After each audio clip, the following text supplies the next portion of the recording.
introduce our really inspiring guest today. Her name is Evanna Lynch, and a lot of people are familiar with it. Most people will recognize her as the very gentle-souled Luna Lovegood in the Harry Potter film series. But, and we're going to talk about all this today, she's accomplished so much more in both her acting career and her activism. Evanna has appeared in film, stage productions, and also done voiceover for characters, in addition to also placing third on Dancing with the Stars, which I am so impressed with. She hosts the Chick Peeps podcast, which also advocates for a vegan lifestyle, and she started a vegan subscription box business called Kinder Beauty. So, and I also want to mention she's got an adorable cat called Puff. So if you want to see Puff, go to Evanna's Instagram page. Welcome all the way from London, Evanna Lynch, to the Swish for Good podcast. Thank you very much. Thank you. That's really kind. Very nice introduction. And you've got my name pronunciation right, which Americans rarely do. So good one. What do Americans? Woo! My mother's British. Well, that must be why. Oh, is that why? Yeah, Yes. yeah. Well, people just don't pronounce the E. They say Evanna, but you just said it perfectly. So I don't really care, but it reminds me of home when I hear people say it right. Well, that's very typical of we Americans to sort of slur things. And actually, in terms of names, Evanna, I want to say that, I'm Alexandra. My sister is Caroline. My brother is Jonathan. My mother is British. We were always called by our full names. But Americans, they just love to shorten it.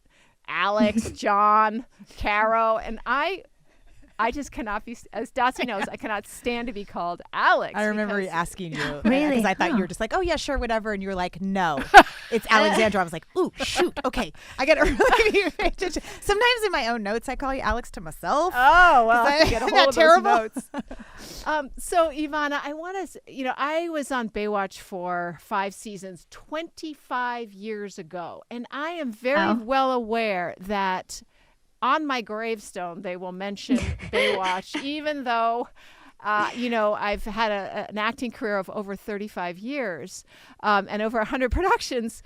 You also have that same, whether it's a burden or actually a point of pride, Harry Potter will always be linked to you also. And I know there's a lot of Harry Potter fans listening to this show, so I don't want to disappoint them. Can you tell us how you came to audition and get the part of Harry Potter?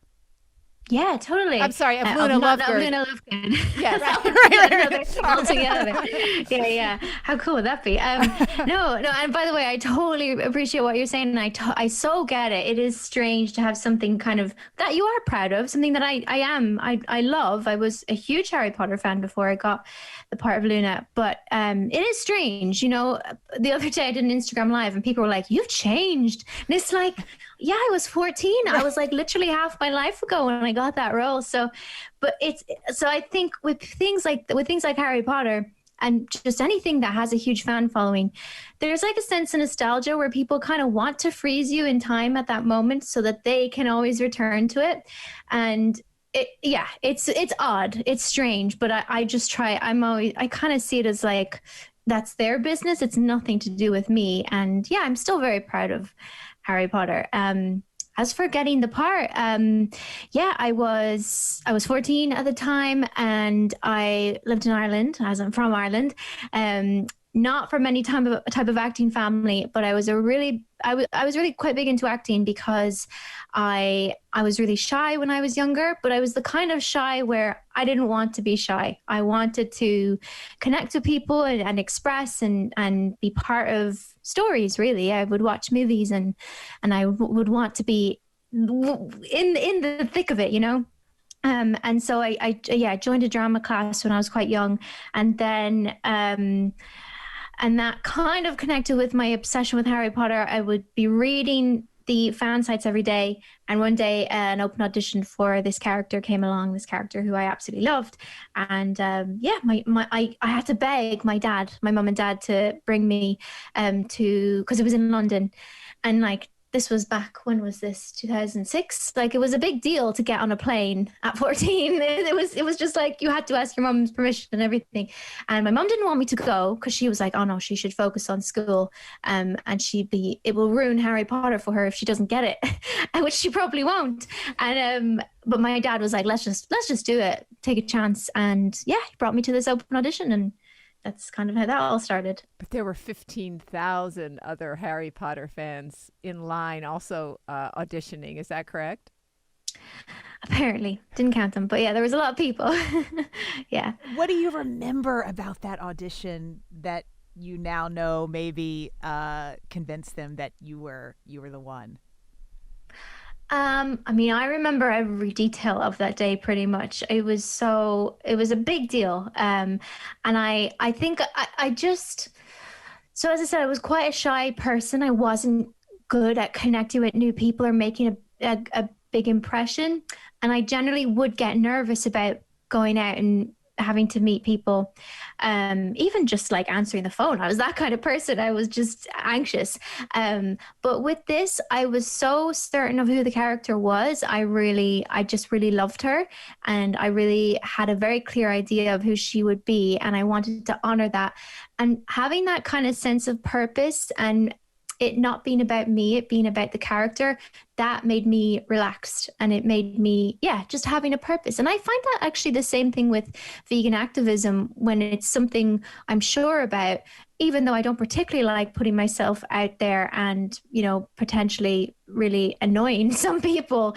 I know I'm right. I have that sense of purpose, and that helps me get out there anyway. So I think that's what it was, that I came into this audition not wanting to impress them or please them. Yes, I did, of course, subconsciously, but more being like, I know who this character is.